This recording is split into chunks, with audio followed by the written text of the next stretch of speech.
So hello and welcome to our AKK History channel. Today we will air podcast number 5 in our ongoing series of past and present history.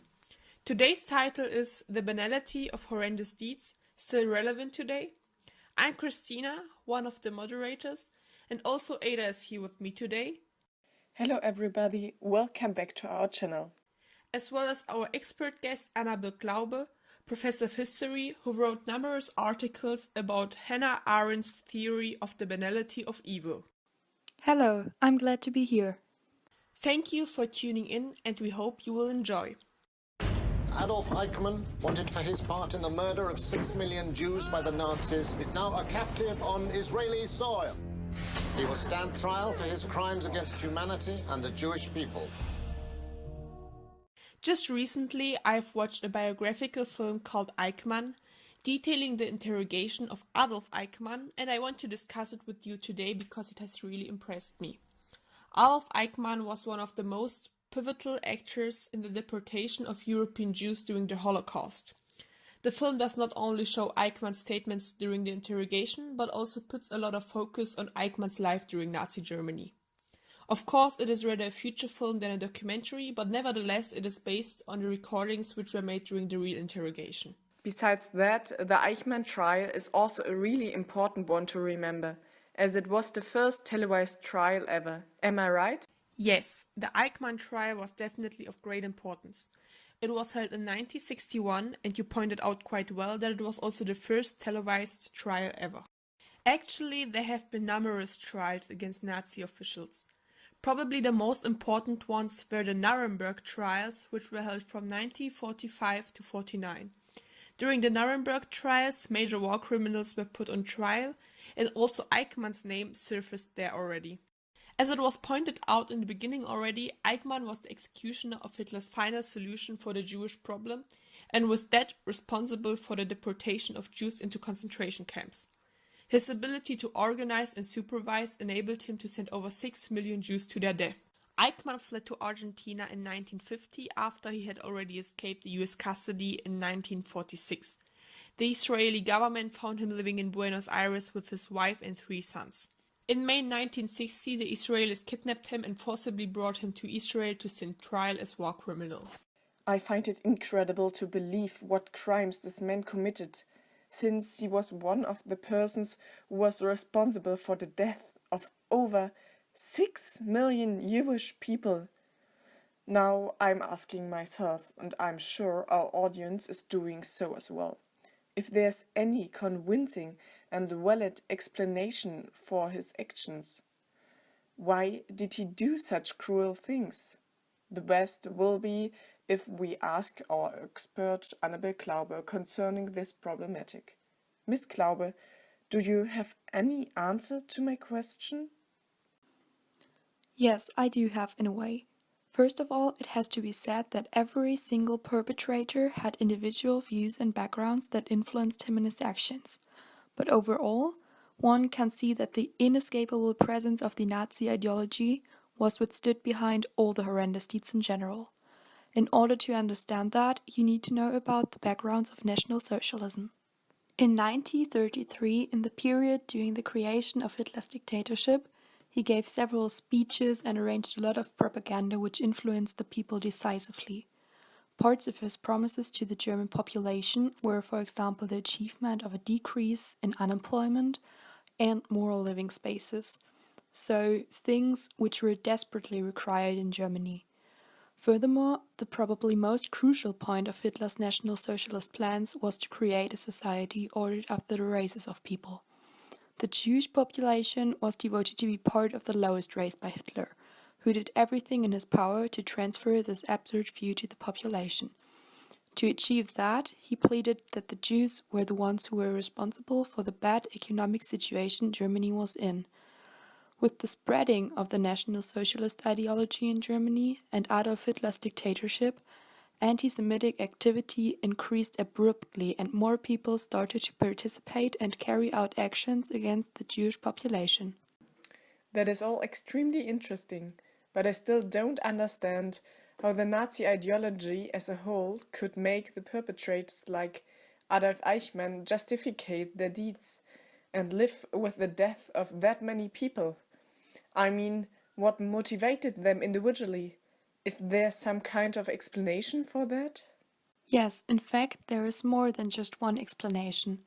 One person, for example, who set up a theory explaining the motivation for such horrendous deeds like these of Eichmann was Hannah Arendt. She developed her theory after she witnessed Adolf Eichmann's trial in Jerusalem in 1961. After what Hannah Arendt observed in that courtroom, Eichmann did not seem to have a deeply cruel motivation for his deeds, such as revenge or lust of power. Neither did he find any kind of sadistic pleasure in knowing that millions of Jewish people were going to die through him. His satisfaction grew much more from moving up in the Nazi bureaucracy and being a good servant to his Führer by executing his orders. And exactly that is the main point of Hannah Arendt's theory, called the banality of evil. According to her, there were many Nazi officials like Eichmann whose horrible deeds were motivated by banal, thoughtless and superficial reasons.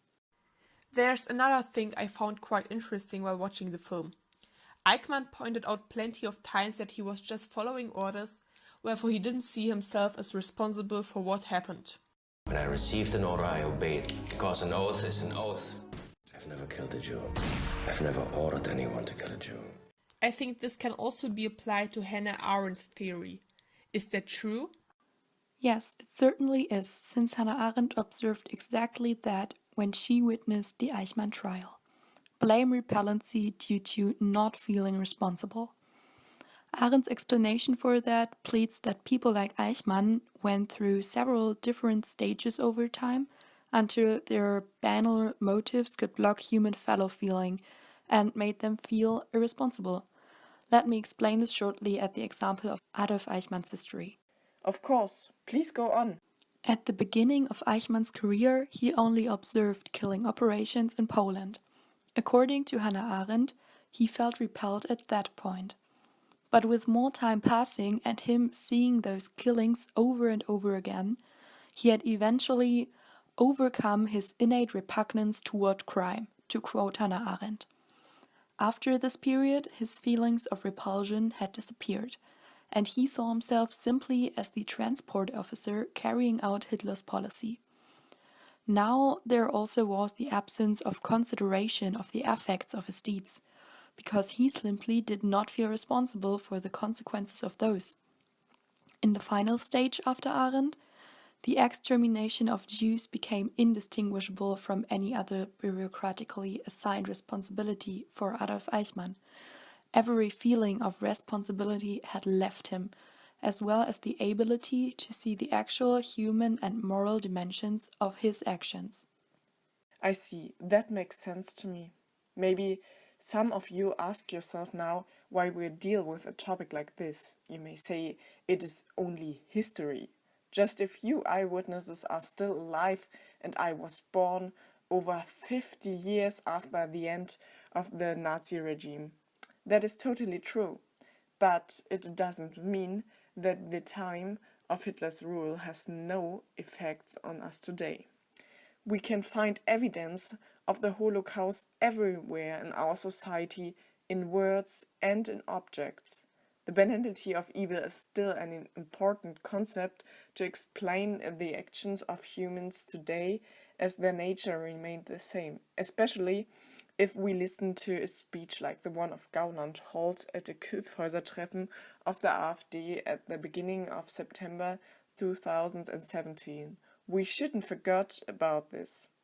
Let's look what the leading candidate of the AfD said concerning our past, especially about the Holocaust.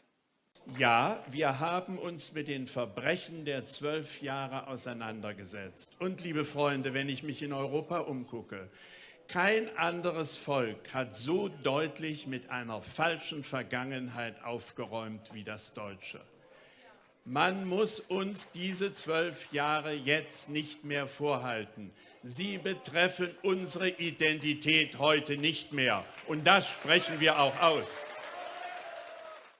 There's much we could look at, but the most interesting phrases in this part of Gauland's speech are probably: people no longer need to reproach us. meaning the Germans, with these 12 years. They don't relate to our identity nowadays because no other people has dealt as clearly with their past wrongs as the Germans.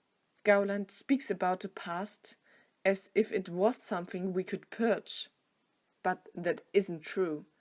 The past always remains a part of our current world, and it affects the present in many ways. Even our actions and our way of thinking is influenced by the past, if not consciously, then unconsciously. However, we should be more alarmed by his notion, which glorifies the actions of the soldiers in the First and the Second World War, as they were brave and gave their lives for the German people. Gauland's speech is lacking the important issue that the gap between following orders and thoughtless obedience is extremely small. And referring to Hannah Arendt, the previous point can be seen as the reason for terrible actions by high Nazi officials like Eichmann. I think as well that exploring our history has great significance today. Especially the Gauland example proves that topics concerning the Second World War, the Third Reich, and also the Holocaust are still of importance and relevance today. There are a lot of great possibilities to educate yourself about the past, and I think watching a future film in the evening is a great option as well. Nevertheless, everything has to be taken with a grain of salt. Also in the film, some aspects were probably rather included for cinematic reasons. I completely agree with my colleague. We should educate ourselves about the past by opening our eyes to objects of memory, because the understanding of the past can help us to look critically at the current developments in our society. For that, you can not only use films like the Eichmann film, which we introduced in the beginning, but also other objects like books, especially biographies and historical novels. So I hope you will open your senses for these evidences of past times and consider watching films like the Eichmann film. It is really worth it. That is the end of today's broadcast. Thank you for listening to our series of past and present. The topic for our next broadcast will be the GDR as a country between restriction and freedom. Expert Claudia Müller will join us and answer all questions. Write us if there's any topic you are especially interested in. Bye everyone!